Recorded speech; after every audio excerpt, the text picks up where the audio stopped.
So the theme of this retreat is renewal. How can you renew yourself through yogic practices? How can you bring your body, mind and spirit into balance so that the man or woman that you are on the inside is the same person you are on the outside? And that your heart of hearts finds expression in the world. And at the same time, your mind is always turning to Parampurusha. How to develop this type of balance? How to renew your spiritual life so that this is present?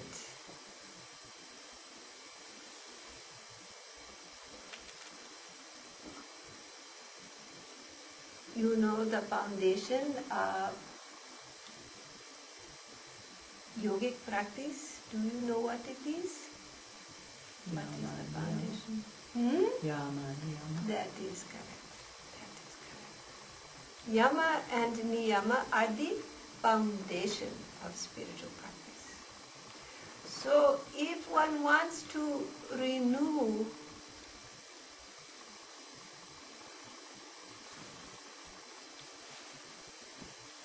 one's life, one must look at the practice of yama and niyama.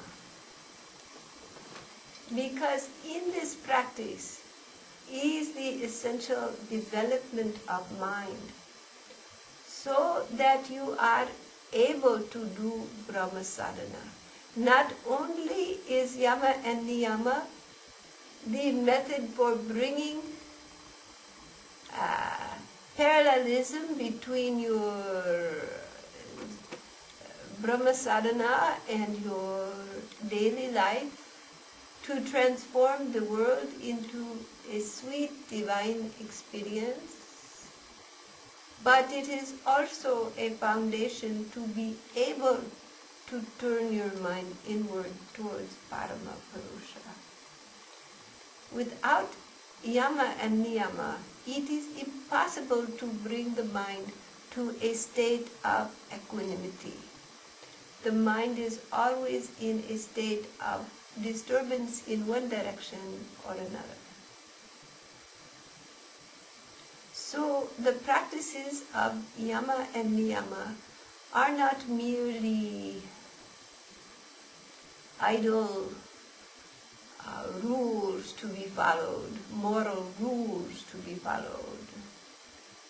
They are substantive to your mind and to the development of mind and to your relationship to the divinity.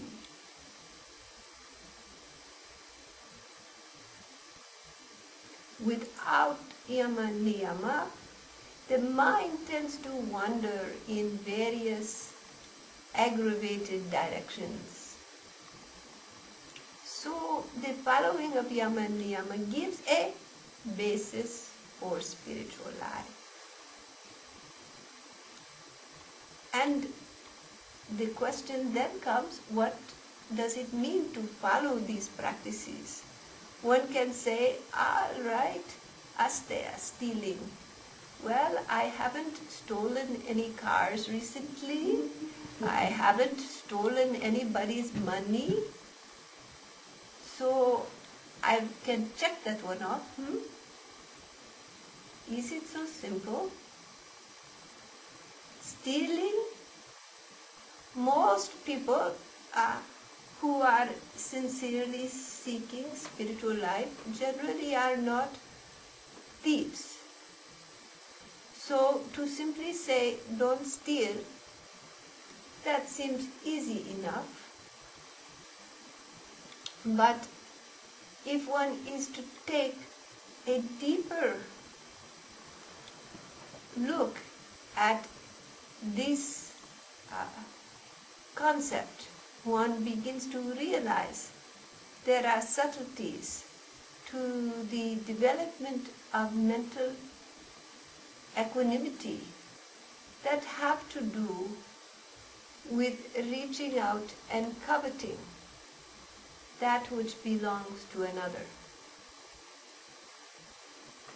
So there is the physical act of stealing,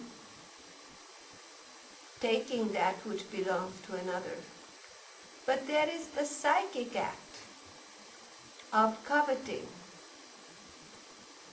desiring that which belongs to another, mentally wishing to take it, wishing to have it. And what happens when one performs this psychic desire for acquisition? A discontent arises in the mind with one's own self and with what one has, with the simplicity of one's own life. One desires what another has. And so this mental restlessness becomes a form of desire to acquire, which creates an unrest in the mind, destabilizes the mind from an inner peace necessary for sadhana. And living in a capitalist country, what is the mantra of capitalism?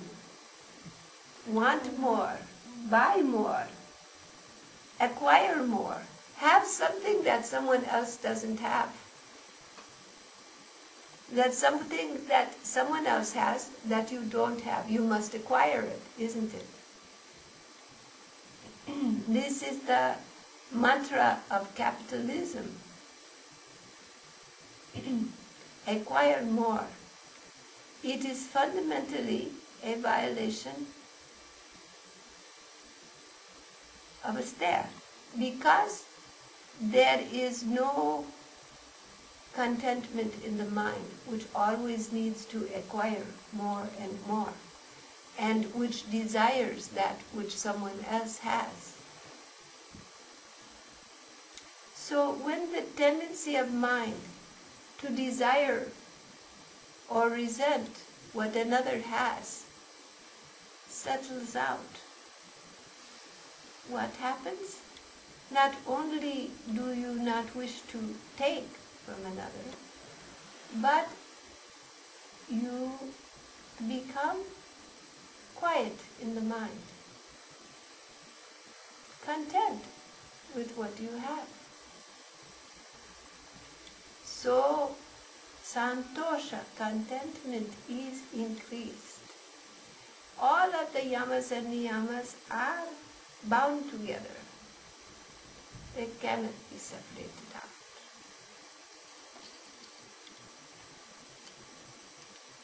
If one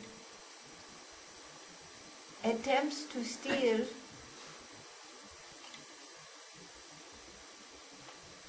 mentally, there is no law against that, but it has psychic ramifications.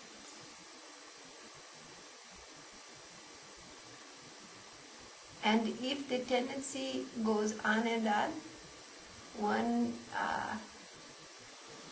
comes into a mentality of taking, stealing, acquiring from others. And if one is very sophisticated, one can find very legal ways to do these things. And you can say, I'm not a thief. But your mind is always in this acquisition, this enviousness and acquisition.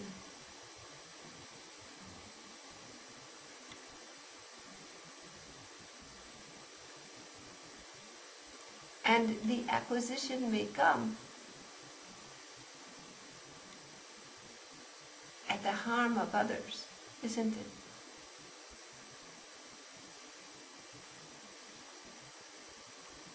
And so it violates what? What is violated then? Ahimsa. Yes.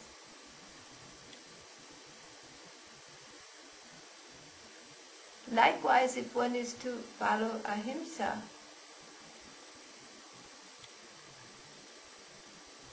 one is to do no harm intentionally, isn't it? But to not do harm, what is necessary? To love, isn't it? If there is no kindness in you, no loving kindness, no compassion, then by the very lack of that compassion, you do harm.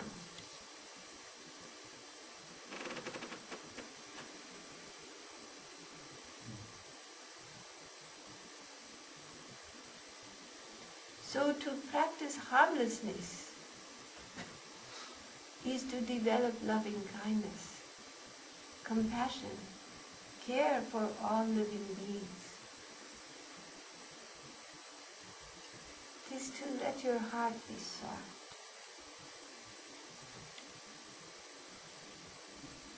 They say the yogi who has developed this ahimsa, even the wild creatures of the forest will come up to such a yogi, and they will have no fear because they know that that one has no harmfulness in them.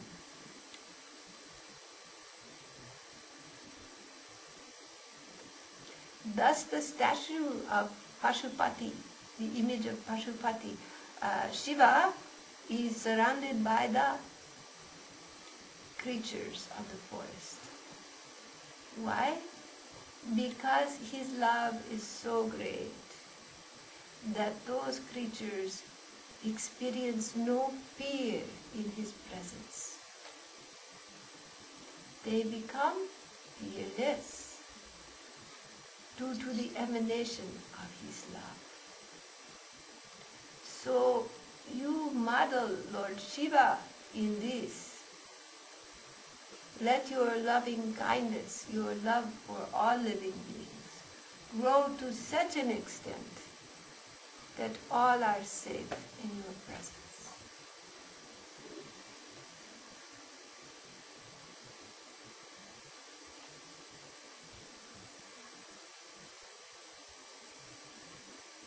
And if your love is strong, what is required? You must be honest with yourself, sincere. That sincerity requires truthfulness with yourself. Not only to be honest with others, to have a sense of integrity, but to be truthful yourself. To yourself. Naturally, if you are to practice this satya, you will do so with loving kindness, so that your words are sweet and not harsh, not untruthful, but not harsh. The yogi who practices satya with a great deal of sincerity, they say for such a yogi, no word spoken will not be truth. That what they say will happen. That if they say it, it will happen. Now, why is this? Is there psychic power to change the way things go? No.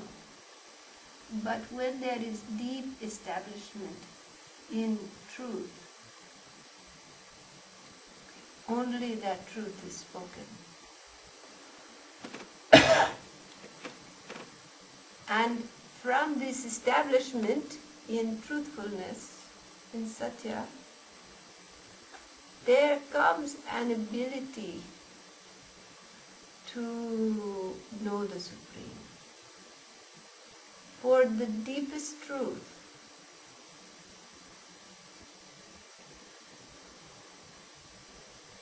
is the one eternal nature of all beings.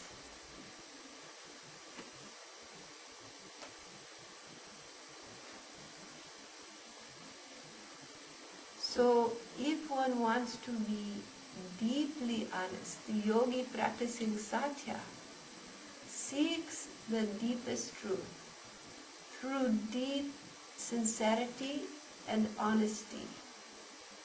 In themselves, they seek the deepest truth, always peeling the onion a little more,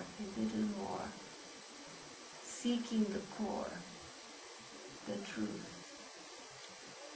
And seeking truth cannot be separated out from love, from loving kindness, from compassion.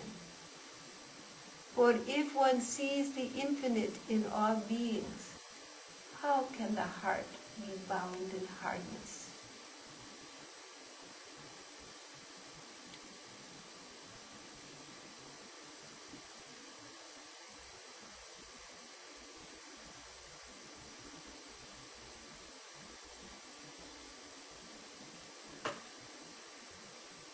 And likewise, if the mind is filled with so many desires,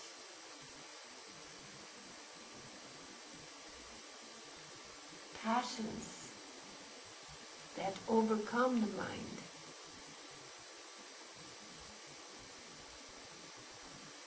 then what ability to know the infinite?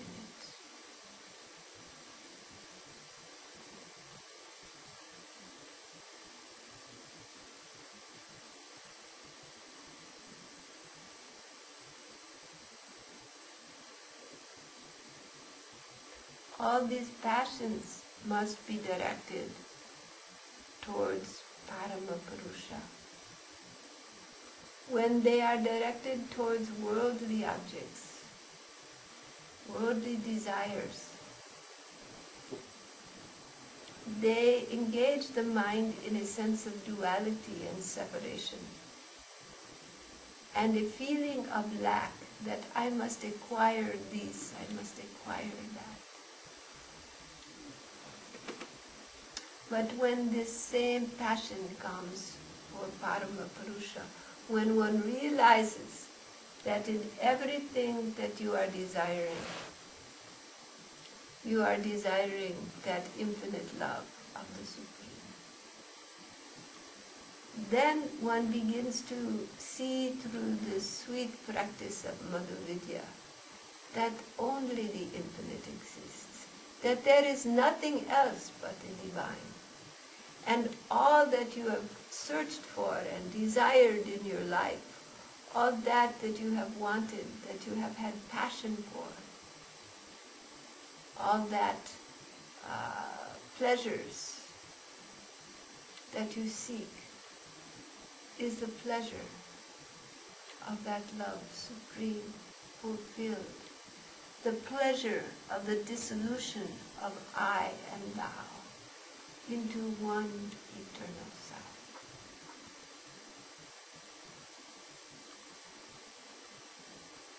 The pleasure of love fulfilled, of the separation that creates the pain and suffering within you, that is at the core of all suffering, gets dissolved.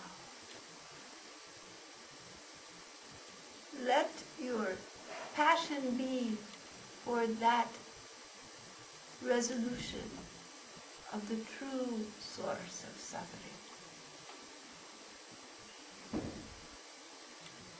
And know that all other passions have at their root that passion. And they are just displaced into physical desires, into mental desires.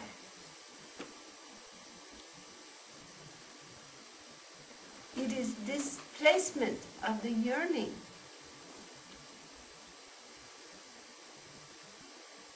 for the return to wholeness.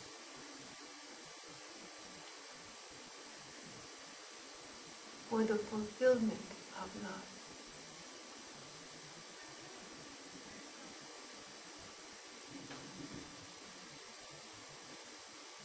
And if the mind is always engaged in acquiring, and hoarding, if one has no sense of a parigraha, if there is acquisition, and one begins to be full of many things more than one needs or wants, then the mind becomes engaged in the care of all those acquisitions. And life becomes very complicated. And pretty soon there is no time for thinking of Paramapurusha because you are so busy taking care of all your acquisitions. They fill the mind, they clutter the house and they clutter the mind.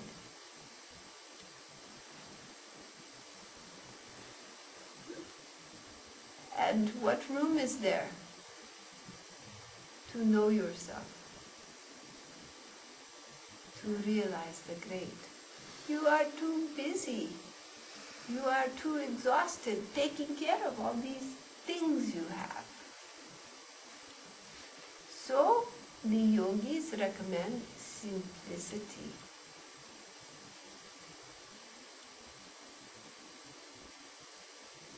Have what you need. And what you need may vary. This is a center here. They have many things, but they are in need of those many things. You cannot say, oh, throw them all away and just have an empty room. Then groups like this will come and go, this is a very unpleasant empty room. So, what will be needed by one situation, one person and another will vary. But do not have more than what you need to do your service to living beings in this world. All right? So now I think I am taking too much of your time to go further, so we'll save the rest for another time. Simply know that these yamas and the niyamas are both bound together. The do's and don'ts, they come together as one whole, and they create in you a mentality, a lifestyle which allows you to do Brahma sadhana.